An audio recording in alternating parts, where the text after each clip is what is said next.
آؤ میرے نبی پاک علیہ الصلاۃ والسلام کا فرمان سنو۔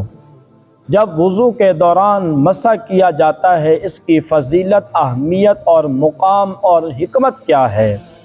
ایک شخص فرانس کے ایئرپورٹ پر وضو کر رہا تھا۔ اس سے کسی نے پوچھا کہ آپ کس ملک سے تعلق رکھتے ہیں؟ اس نے کہا پاکستان سے۔ سائل نے پوچھا کہ پاکستان میں کتنے پاگل خانے ہیں؟ اس نے جواب دیا کہ مجھے تعداد کا تو پتہ نہیں، ویسے چند ایک ہی ہوں گے۔ سائل نے کہا کہ یہاں پر بہت زیادہ پاگل خانے ہیں اور میں یہاں کے ایک پاگل خانے کے ہسپتال میں ڈاکٹر ہوں۔ سائل نے کہا کہ میری پوری عمر اس تحقیق میں گزری ہے کہ لوگ پاگل کیوں ہوتے ہیں اور پاگل پن سے بچنے کے لیے کیا کیا احتیاطی تدابیر اختیار کرنا ضروری ہے۔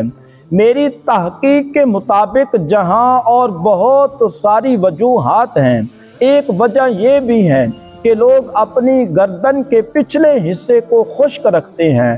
کھچاؤ کی وجہ سے رگوں پر اس کا اثر ہوتا ہے۔ جو لوگ اس جگہ کو وقتاً فوقتاً نمی پہنچاتے رہیں تو وہ لوگ پاگل ہونے سے بچ جاتے ہیں۔ اور میں نے دیکھا کہ آپ نے ہاتھ پاؤں دھونے کے ساتھ ساتھ گردن کے پچھے حصے پر بھی گیلے ہاتھ پھیرے، جس سے میں نے دیکھ کے بہت حیران ہوا کہ یہ عمل، یہ طریقہ آپ کو کس نے بتایا؟ اس شخص نے بتایا کہ وضو کے وقت مسح کیا جاتا ہے اور ہر نمازی دن کے 5 مرتبہ گردن کا مسح کرتا ہے، اور یہ بات میرے پیارے نبی علیہ الصلاۃ والسلام نے بتائی ہے۔ ڈاکٹر کہنے لگا اسی لیے کہ آپ کے ملک میں لوگ کم تعداد میں پاگل ہوتے ہیں۔ اللہ اکبر!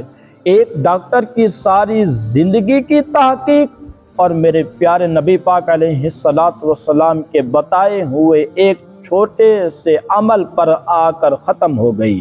اللہ اکبر! قربان جائیں میں اپنی نبی کی شان پر، مقام پر میرے نبی کی یہ شریعت ہے۔ ثواب کی نیت سے شیئر کریں تو اللہ پاک آپ کو جزائے خیر عطا فرمائے۔ یہ نیت کے ساتھ کہ حضور پاک علیہ الصلاۃ والسلام کا فرمان ہے، آگے پھیلائیں، یہ نیت۔